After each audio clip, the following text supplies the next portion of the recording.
Emotional Freedom Technique atau yang biasa disebut EFT, Anda bisa melihatnya di emofree.com, adalah teknik terapi tercepat mengatasi permasalahan fisik dan emosi dengan kemungkinan keberhasilan sampai dengan 90%. Video ini saya persembahkan untuk Anda agar Anda bisa bebas dari gangguan-gangguan emosional, khususnya negatif, yang terjadi dalam diri Anda.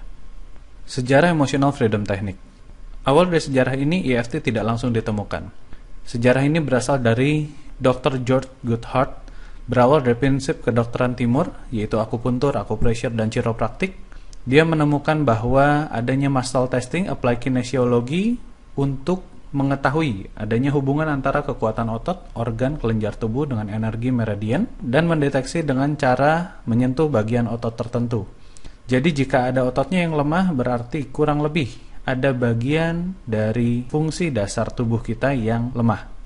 Kemudian dikembangkan oleh Dr. John Diamond, di mana prinsip penggabungan antara sistem energi tubuh dengan kondisi psikologi seseorang. Dari Dr. John Diamond lah muncul cabang psikologi baru, yaitu energi psikologi. Energi psikologi adalah menggunakan sistem energi tubuh untuk mempengaruhi pikiran, perasaan, dan perilaku dari orang tersebut. Kemudian dikembangkan lagi oleh Roger Callahan dari hasil pengembangan ketidaksengajaan dalam menerapi kliennya yang namanya Mary dengan intens aquafobia yang kuat. Jadi fobia terhadap air. Kemudian terapi ini karena diawali dari ketidaksengajaan, akhirnya Roger Callahan mengumumkan ada satu teknik terapi yang dia temukan, yaitu thought field therapy atau biasa disebut TFT, atau juga nama lainnya adalah Callahan Technique. Nah, untuk belajar TFT ini membutuhkan $10.000 jika ingin terapi jarak jauh $3.000, dan Roger Callahan ini menemukan voice technology, yaitu alat diagnostik gangguan sistem energi tubuh seharga $100.000. Kelemahan di dalam TFT ini adalah kombinasi tapping yang sangat rumit. Dan inilah Gary Craig. Gary Craig adalah orang pertama yang membeli voice technology dari Roger Callahan.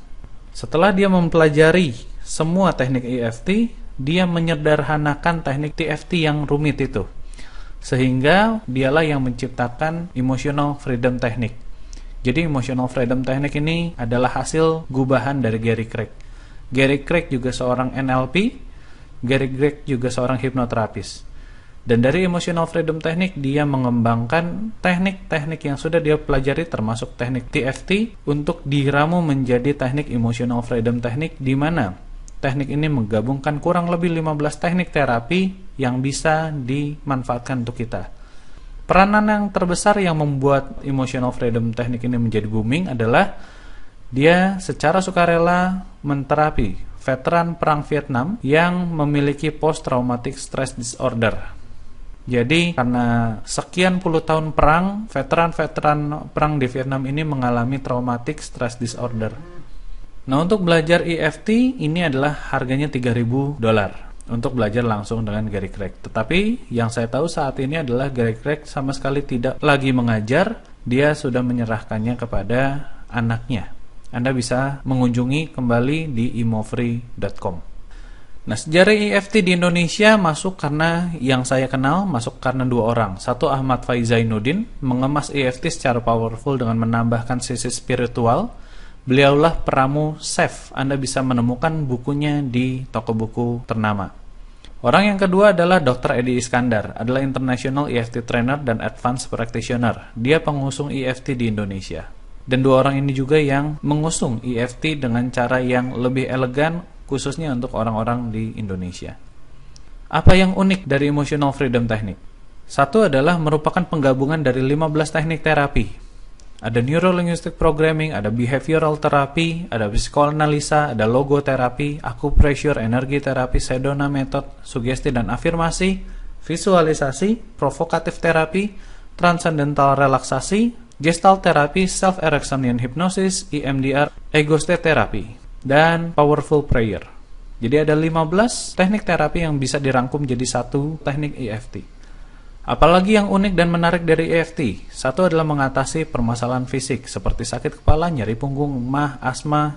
Kemudian ini mulai sakit yang agak berat, yaitu sakit jantung, stroke, kelebihan berat badan, alergi, anestasi, untuk melahirkan atau birthing, kemudian nyeri haid, kelumpuhan, dan lain sebagainya. Dan EFT sangat-sangat membantu orang untuk sembuh dari permasalahan fisik. Untuk mengatasi masalah emosi, ada rasa takut, fobia, trauma, depresi, cemas, kecanduan, stres, sulit tidur, mudah marah, kesedihan yang sangat mendalam, gugup, latah atau gagap, kesurupan, sulit belajar atau sulit berkonsentrasi, tidak percaya diri, kesal, dendam, tidak bisa memaafkan, kecewa, sakit hati, luka batin, perasaan tidak layak, perasaan tidak dicintai, dan masih banyak rasa emosi atau perasaan yang bisa kita eliminir melalui EFT ini. Kemudian adalah untuk mengatasi masalah keluarga dan anak, seperti ketidakharmonisan keluarga, masalah perselingkuhan, masalah seksualitas, diambang perceraian, ataupun untuk anak nakal, malas belajar, mengompol, sulit termotivasi, dan lain sebagainya. EFT bisa dipakai untuk ini. Untuk meningkatkan prestasi, baik di olahraga, kerja, untuk belajar, untuk penjualan, negosiasi, goal dan target, meningkatkan kedamaian hati dan kebahagiaan. Kemudian apalagi yang unik dan menarik dari EFT? Yang pertama adalah bisa dilakukan kapanpun, cukup 1 kali belajar untuk selamanya, bisa dilakukan untuk semua umur, seringkali terjadi 1 minute wonder. Maksudnya adalah dalam hitungan 1 menit atau kurang, seringkali terjadi keajaiban, yaitu sudah sembuh dengan sendirinya dan lain sebagainya. Nyaris tidak ada efek samping, tanpa menggunakan prosedur diagnosis yang rumit, terapi jarak jauh, mudah dan murah, merawat diri sendiri, membantu penyembuhan dan menghindari penyakit berat seperti jantung, stroke, kanker, dan lain sebagainya. Di sini saya jelaskan apa bedanya psikoterapi konvensional dan energi psikologi. Biasanya yang terjadi dalam psikoterapi konvensional adalah seperti ini. Pertama adalah apa pemicunya, yang kedua adalah terjadinya dampak. Nah, kalau kita kembali ke pemicu, biasanya adalah ingatan yang memicu terjadinya sesuatu, yang menyebabkan dampaknya adalah emosi negatif. Sehingga dalam membereskan hal ini adalah dengan pemaknaan ulang, memakai reframing, menggali akan masalah dengan logika, dan lain sebagainya.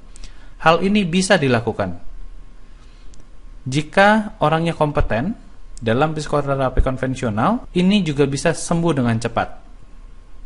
Tetapi yang ditawarkan di energi psikologi adalah memotong jalur dari psikoterapi konvensional. Sama seperti tadi, ada pemicunya. Sebelum prosesnya sampai ke dampak, ada proses di antaranya yang menimbulkan dampak. Nah, pemicunya adalah ingatan yang memicu. Proses di antaranya adalah ternyata pada saat pemicunya ini terjadi, ada gangguan sistem energi tubuh.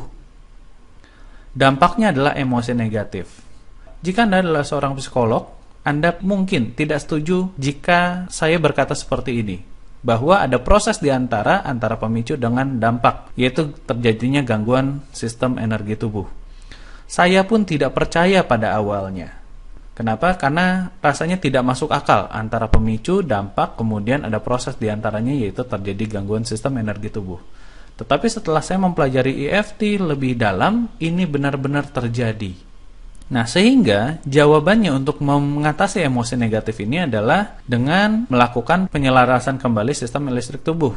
Inilah yang dikatakan Gary Craig terhadap hal ini.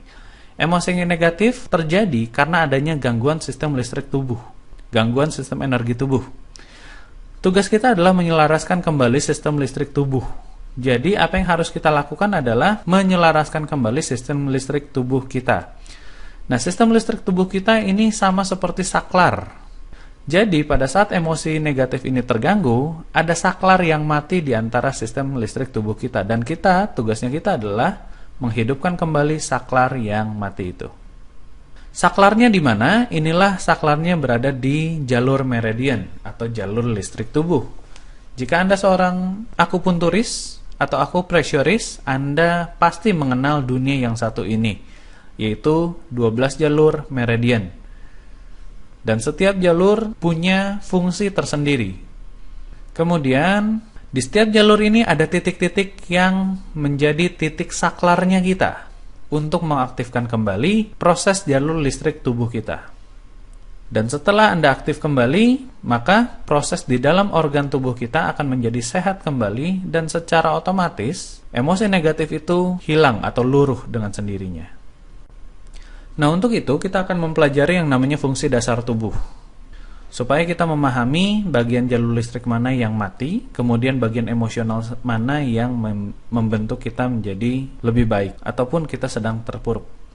Fungsi dasar tubuh adalah yang pertama, menyerap segala sesuatu yang bermanfaat, mengolah, merubah, memanfaatkan nutrisi, informasi, dan energi untuk kepentingan tubuh, jiwa, dan roh. Yang kedua adalah membuang segala sesuatu yang tidak bermanfaat atau bertentangan dengan fungsi dasar tubuh di atas.